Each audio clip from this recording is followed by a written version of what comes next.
Let's start with your old pal, Christian Cooper. Cooper. There's so many Coopers, Kmele. I got to try to keep this straight. It's so confusing. Now, people may have forgotten all about the so-called Central Park Karen. That's Amy Cooper. These two people are not related, but they were involved in an incident that would just blow up online and dominate news cycles left and right for a long, long time. And it was right after George Floyd, wasn't it? Or was it right before? It was May of 2020. It was the same day, actually. I believe that the Christian Cooper encounter happened in the morning. The George Floyd situation happened a little later in the day, in the afternoon.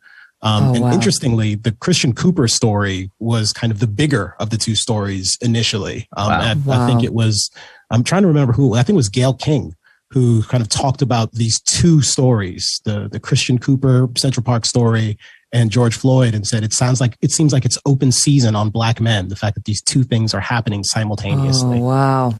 All right. So the reason I single out Kmele is because he actually did some great reporting on this that he wound up putting on Barry Weiss's Substack at the time that took a deep dive into this so-called Central Park Karen case and revealed a lot of facts about this case that was sort of the quintessential, quote, Karen case that the media had totally ignored.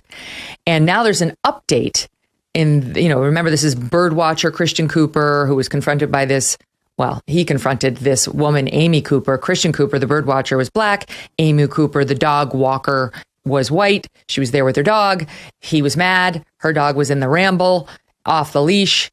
She allegedly said, well, this is the only place to walk him. Christian Cooper didn't like that. He wanted to watch his birds in peace.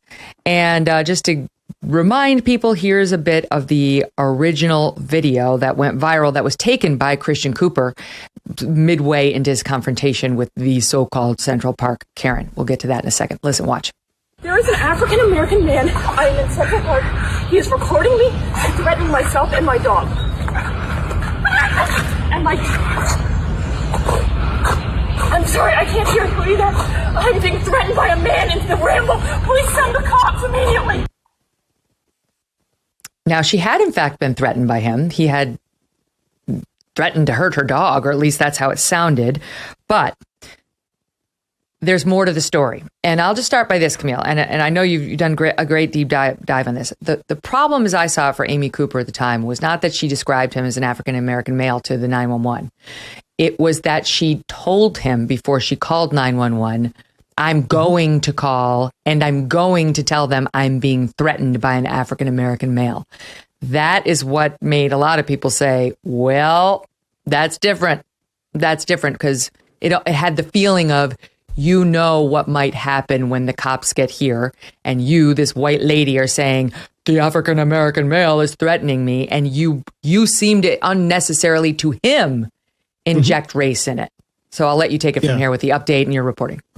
And I'll start with that. I mean, that is certainly the thing that made this interesting to most people. The fact that she says African-American in that context. I mean, obviously we're jumping into this 30-second video at the tail end of a confrontation of some sort. We don't know what happened before the video started rolling unless we listen to an account from someone. And up until last year, a little after now, you would have never really had an account of what happened beyond the one that Christian Cooper provided. And what actually made me inclined to go back and look at this story again was a story I saw published in NBC News last year this time. And last year this time, Amy Cooper's lawyer was filing not a charge, but it was filing a case against her then employer for wrongful termination, saying that her employer rushed to terminate her without really conducting a legitimate investigation. And buried at the end of this story was a disclosure in NBC talking about the legal filing and how it included this letter from a guy named Jerome Lockett, who NBC says describes himself as a 30-year-old Black man. And Jerome Lockett said that he had not only had a similar confrontation with Christian Cooper, but that there was a physical altercation with Christian Cooper because he felt like Christian Cooper was not merely threatening him, but threatening his dog.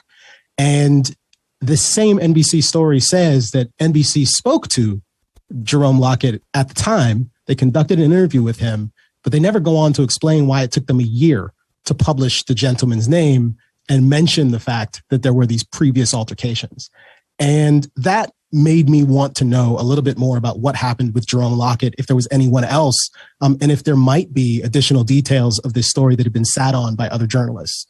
And the reporting that we went out and did, we were able to uncover a number of facts, and anyone interested should go back and listen to that podcast that I recorded with Barry for her podcast. And honestly, but I can say a couple of things at a very high level. What we know for a fact is that Christian Cooper most certainly threatened Amy Cooper. By his own admission, he says to her in the park that day, leash your dog. And if you don't, if you're going to do what you want to do, I'm going to do what I want to do, and you're not going to like it. That's him verbatim saying, this is what I said to her. Now, some people will interpret that as a threat and some people won't. But when you're a single woman alone in a park and someone says that to you, I think it's fair to regard that as a threat. But what makes this even more interesting is that Christian Cooper had a habit of doing this. And over the course of my reporting, I spoke to multiple people who had these encounters with him, nearly all of which wanted to go on background or off the record because they were too afraid to talk about this kind of thing publicly. But we did get to kind of give you the two accounts that we have, one from Amy Cooper and one from Jerome Lockett, which are both on the record and published. And furthermore, we found some additional context from Christian Cooper himself, admitting that in the several months prior to his encounter with Amy Cooper, he'd had not one but two physical altercations with other dog owners in Central Park in the Ramble. This is a very peculiar thing. I was a New Yorker for almost 10 years. I know all of us have had some experience in New York. We've certainly seen fights and arguments break out on the street before. I think it is highly unusual for someone to be the kind of person who, as a vigilante in Central Park, goes around accosting fellow parkgoers to the point where they feel sufficiently threatened that it results in some kind of physical altercation. And that is the actual context of the story. You know, there are so many stories that have been written recently because Christian Cooper has this Nat Geo show that is going to be airing It's unbelievable. Soon, that he's obtained because of the celebrity he managed to claim for himself as a result of this whole encounter. But the stories, the headlines always say, you know, Christian Cooper, who was falsely accused by Amy Cooper of threatening him, or Christian Cooper was falsely accused by a white woman of threatening her. Well, that is objectively false. He did threaten her. We know that. But even worse, there is additional context that at this point, given how much this story was covered, it is very difficult for me to believe that most of these news organizations don't have someone on staff who knows that there are more details here, who knows that the reason Amy Cooper seemed so hysterical on the phone then might be explained on that 911 call by the fact that the 911 operator could not hear what she was saying and was asking her over and over again to repeat herself. So you got that. Complicating details here. You got that. And it does shed some light. And we actually have it. Okay, so here's soundbite 2.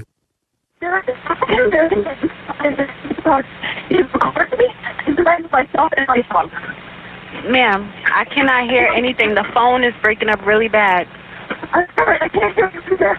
I'm going to correct my bed. Okay. So explain that, Kmele. What does that show us?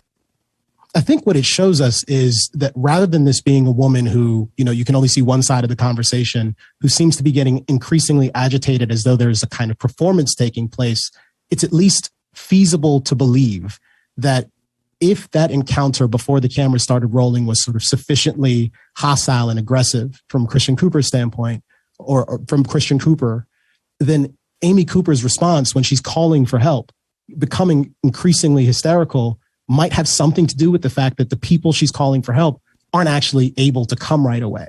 And again, very different from the demeanor that Christian had once the camera started rolling. Amy and others insist that when Christian Cooper approached her, and he approached her, is what she says, not the way that it's been reported in a number of contexts, that he was yelling at her. He was screaming at her, not the polite gentleman who kind of was very contained once the video started to roll, but aggressive, angry. She made reference to the fact that he was gripping a bike helmet in a way that seemed kind of aggressive, as did other people I spoke to who had similar encounters with Christian Cooper.